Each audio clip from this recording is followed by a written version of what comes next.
Welcome back mga sir sa ating channel. So medyo natagal niya pag-upload ng video kasi medyo busy sa trabaho. Ang video ito ay para sa mga gustong mag-convert ng crankcase nila ng Mio Sporty para i-convert sa sa Novo. So bibigyan ko yun ng idea kung magkano yung gagastusin at ano-ano yung mga parts na pwede nyong bilhin sa pagko-convert. So syempre, unang-una, kailangan nyo itong Novo crankcase. Ito, nabili ko sa Shopee, halagang 1.5. So yung pinaka-cover lang to, wala pang internal. So pangalawa, kailangan natin syempre ng crankcase bearing. Ang presyo nito is 800 sa Yamaha. Kasi most likely pagka kinuha nyo yung sa Sporty nyo, baka na yun pwede nyo naman gamitin yun, pero ingat lang sa pagtanggal kasi ito yun, baka masira kung huhugutin nyo. Ito namang pinion shop, yan, para dito yan. Ito ay 45 pesos sa Yamaha din. So yun yung item code. So sunod, ito yung yung brake cover, 145 pesos para dito yan.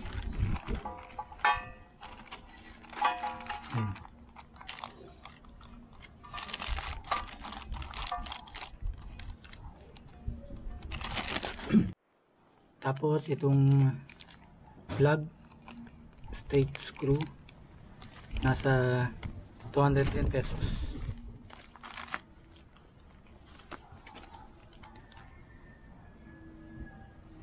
Yung o-ring niya naman is 125 pesos. Tapos itong breather is, bumili na rin ako ng bago since mura lang naman, 20 pesos para dito yan. Yan. Yung niya, yung pipe drain niya, ito. Pipe drain ay 15 pesos. Tsaka yung clip nya is, ito mahal, 35. So mura lang may ito, wala pang 100. So 70 pesos itong tatlo. Isang set na yan. Medyo mahangin So pero kung gusto nyo pa rin bumili ng yung bagong set nito, bibigay ko na sa inyo idea magkano yung mga presyo niyan. So simula tayo dito sa pinion gear. Pinion gear, yung set nito is nasa 1,200. Itong spring torsion 95 pesos.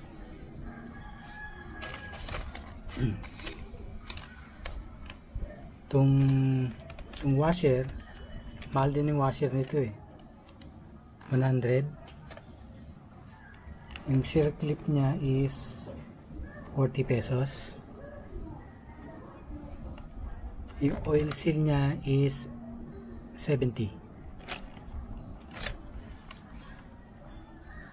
Yung bushing niya is 50 pesos.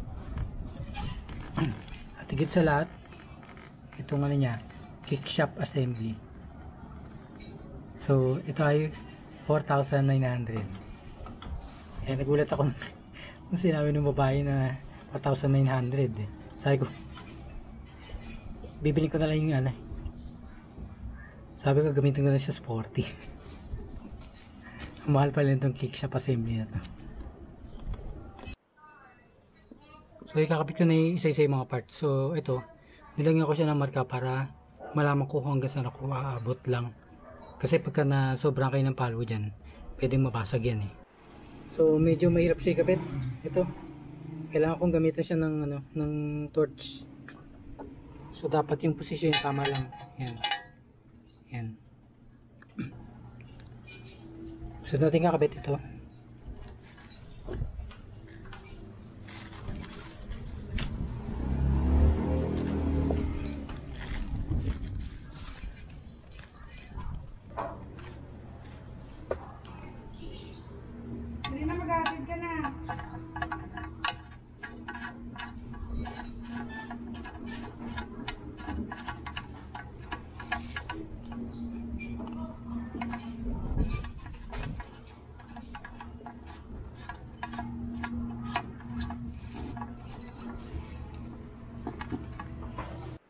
So, sunod na itong breather, itong pipe drain, tsaka itong clip.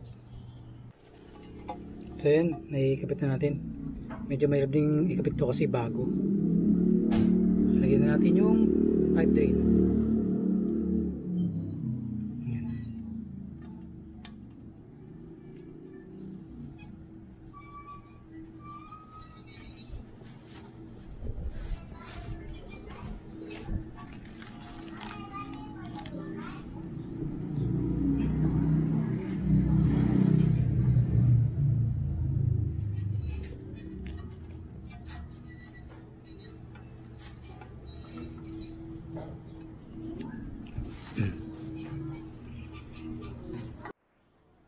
So yun mga sir, naikabit na natin yung breather. So susunod natin gawin natin is kakabit natin dito yung yung bearing dito sa sa crankcase. So ang gagawin nating method diyan, gamit lang tayo ng torch. Painitan natin tong crankcase. Tapos yung bearing nilagay ko na sa sa freezer.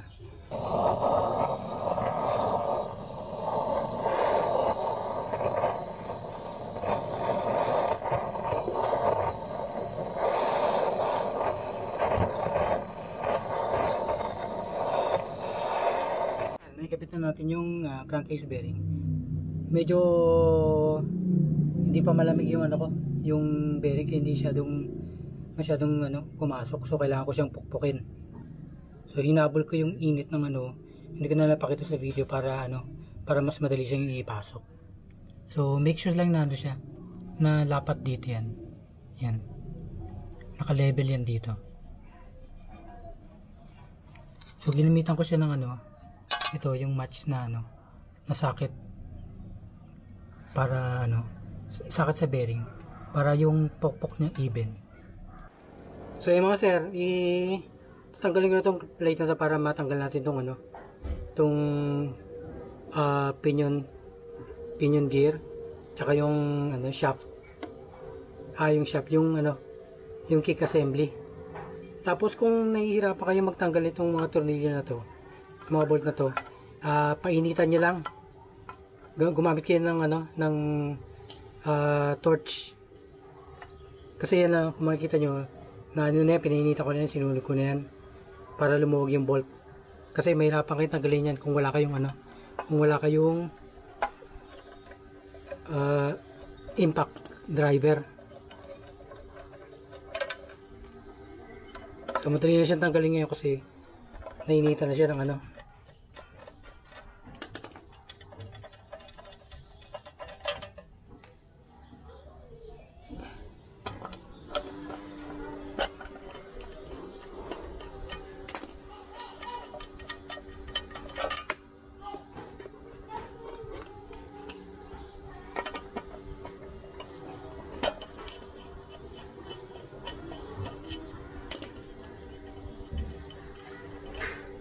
So ayan, tanggalan natin siya.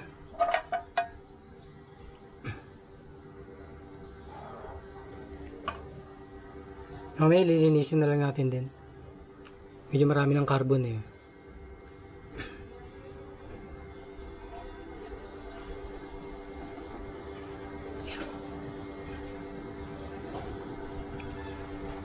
So ang gagawin natin para mahila natin to, kung meron kayong tali o kaya alambre, madali na magtanggal itong spring na to.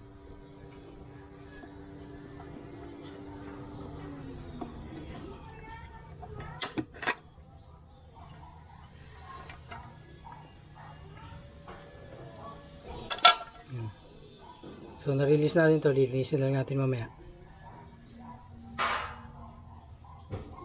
Tapos isunod natin tong kick shaft assembly. So susungkitin lang natin tong oil seal para matanggal. Ingatan nyo lang para hindi ma-damage.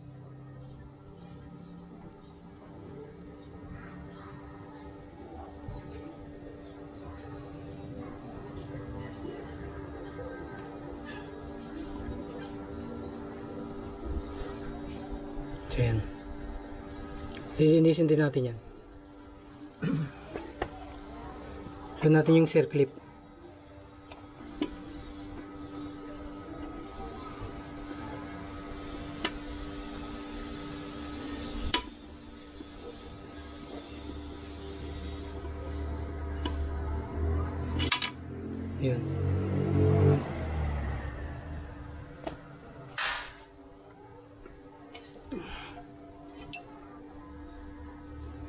So nahulog na yung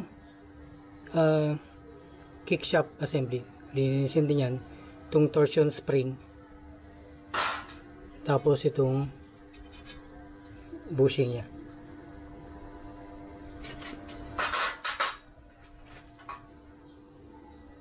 So sabihin mo natin ito, maglinis muna tayo. So maglilinis kayo, pwede kayong gumamit ng degreaser, gasolina, kerosene, kahit ano pwede. So gamitin natin to, gasolina.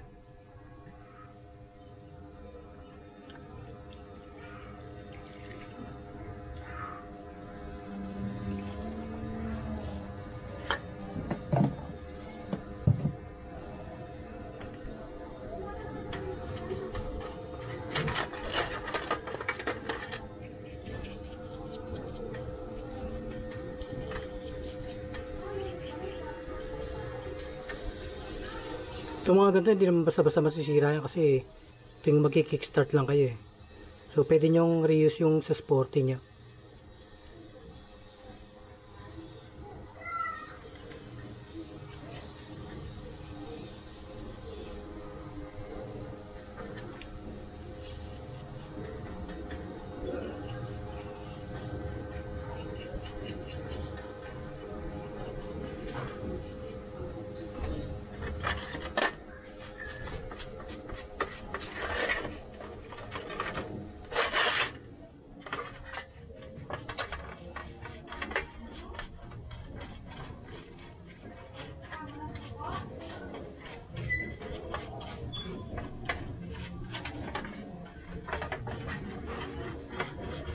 Ito hindi nyo na magagamit kasi iba yung plate sa sa Novo crankcase.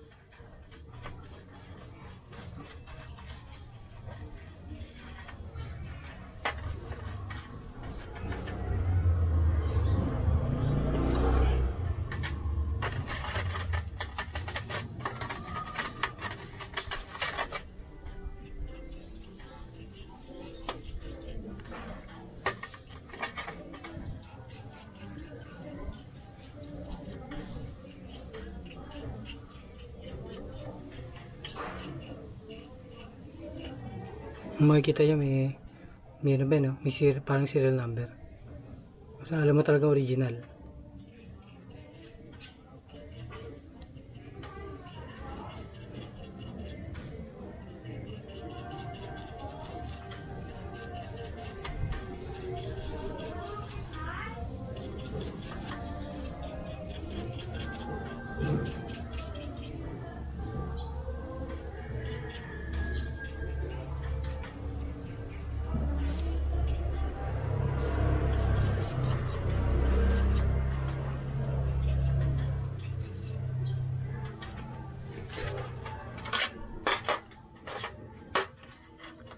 So pagkatapos yan, babanlaban din natin yan para talagang malinis yung mga gearing.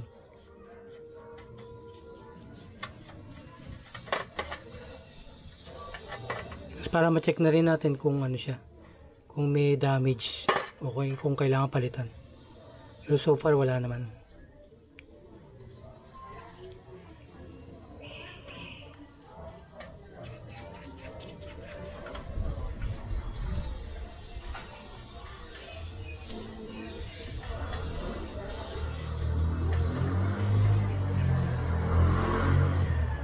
Makinis pa yung ngipin niya. Medyo mahal kasi ito pagka pinalitan niya eh. Nasa 1,200 itong assembly nito. Itong pinion gear assembly. Kaya mabigat-bigat pagka nasira to. Lalo yung ngipin, yan ang kadalasan dyan nasisira. Napupudpud yung ngipin.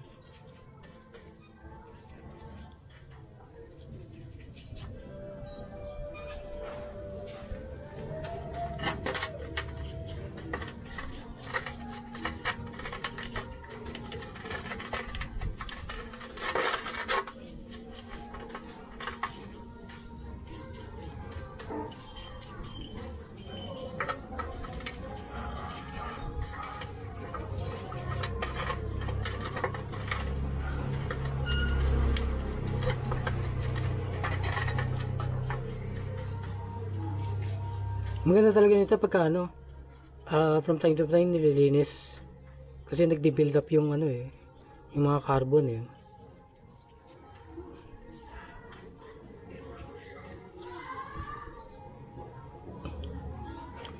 Lalo na kung daily use ang ano nyo, siguro at least every 3 months linisin nyo para ma-check nyo.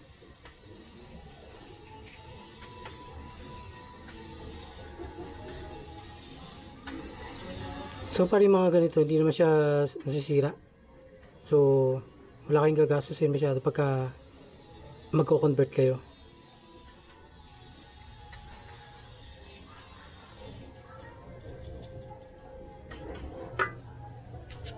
Ayun yung mga parts na nalinis natin. Kakabit natin siya dun sa ating Novo crankcase. So lagyan mo natin yung ano dito. Yung bushing dito. Lagyan natin ng grasa.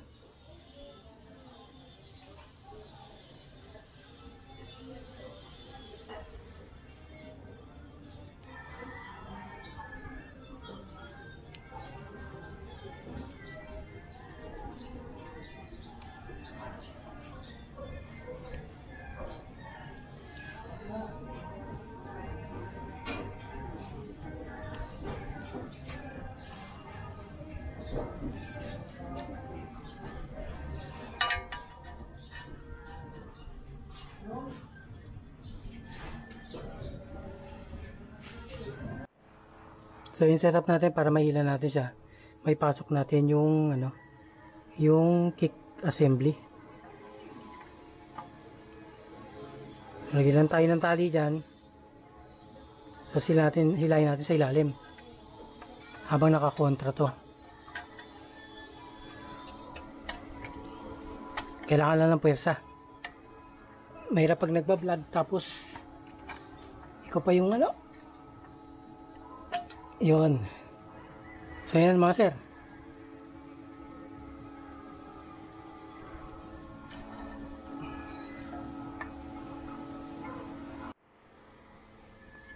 So siguraduhin nyo nakalapat to. Kasi pag nilagay nyo yung washer at hindi nakalapat yun, hindi nyo maipapasok tong circlip. Hindi nyo maipapasok tong circlip. So dapat lapat yung nasa loob.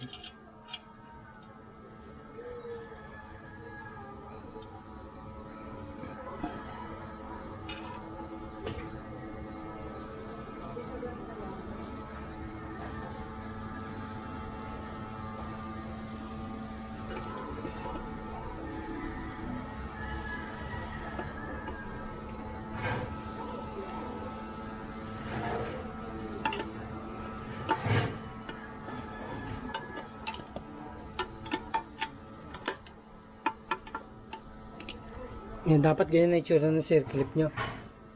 Halos magkadikit na siya. Merong space yan ganyan, pero dapat ganyan. So nakalock na yan. So ikabit na natin yung oil seal.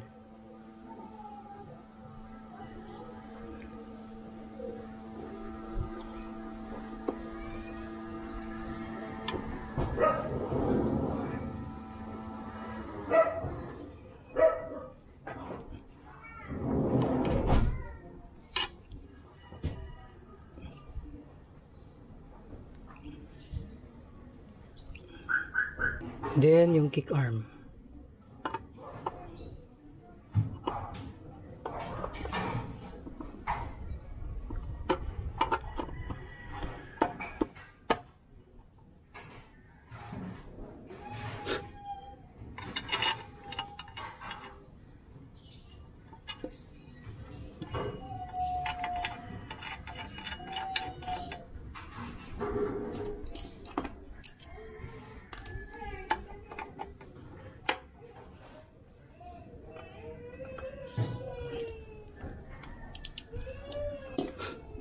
Kaya ako kinabit sa para may pasok natin yung, yung pinion gear ng madali.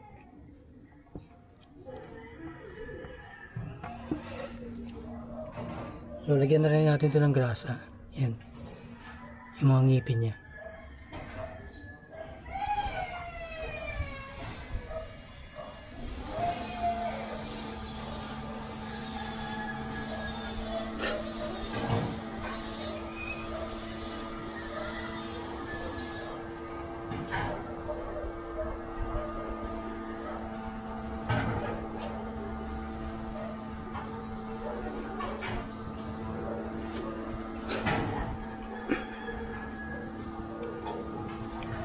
So sa pagsalpak nito, sabi ko kanina, lagyan natin siya doon sa pangatlo.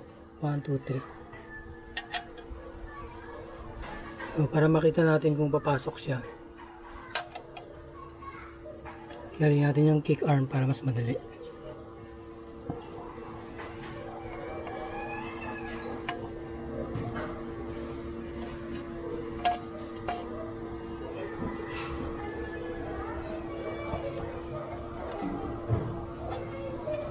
Ayan, masok na siya. So yung mga sir, nakabit na natin. So iangat na natin to para dito siya ikabit naman. Medyo matigas din to eh. Kailangan din ng puwersa.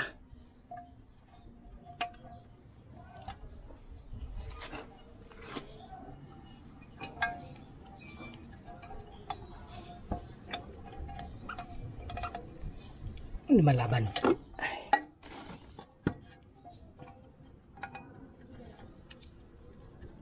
Yan.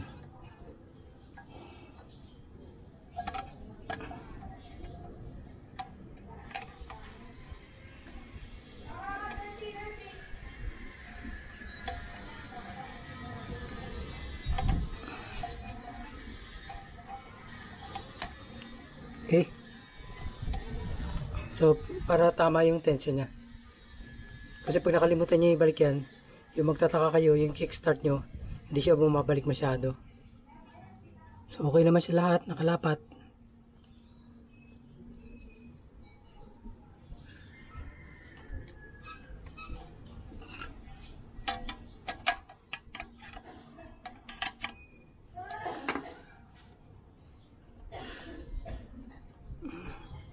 So, okay na yan.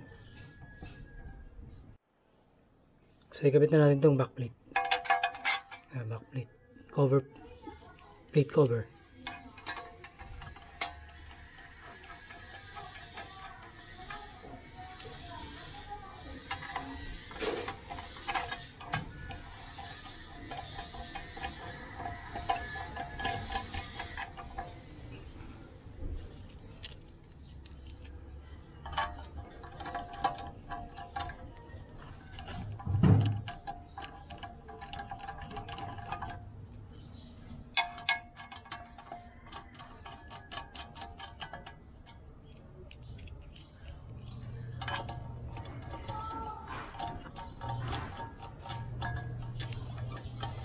So tamang higpit lang yan, hindi na kailangan maigpit na maigpit.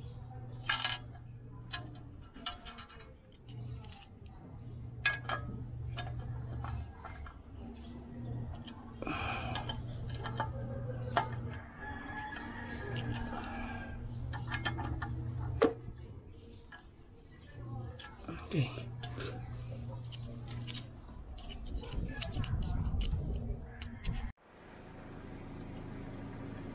So, kakapit na natin yung crankcase natin.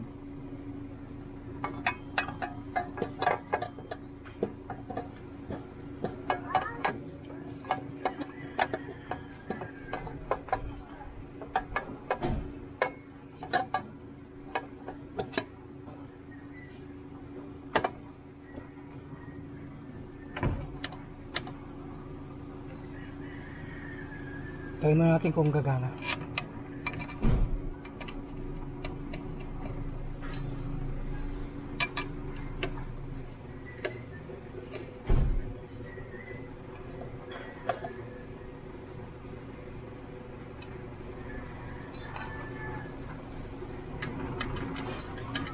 Parang tayo sa atin.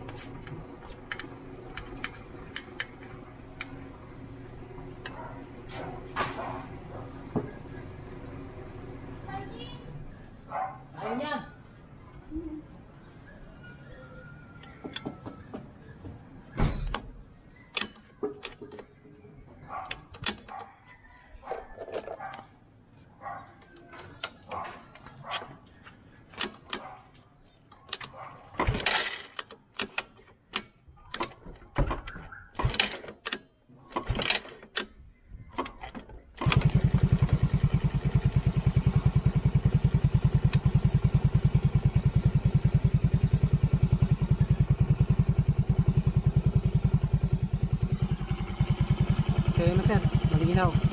So hindi siya sumasabit.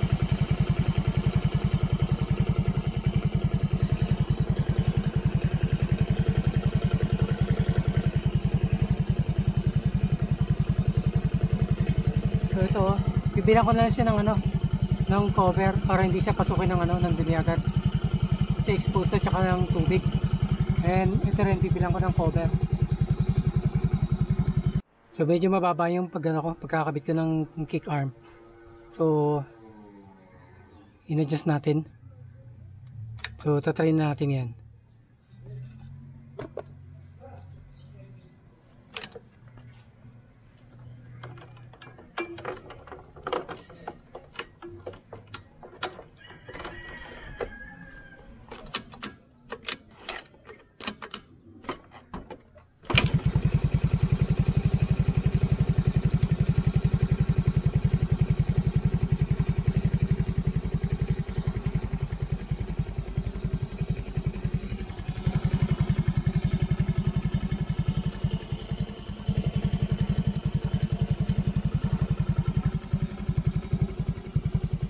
Ayan mga sir, ganyan na yung pagkakabit ng pagpapalit ng Novo crankcase sa ating Sporty. Sana may natutunan kayo sa ating DIY ngayon. Thank you and don't forget to subscribe to my channel.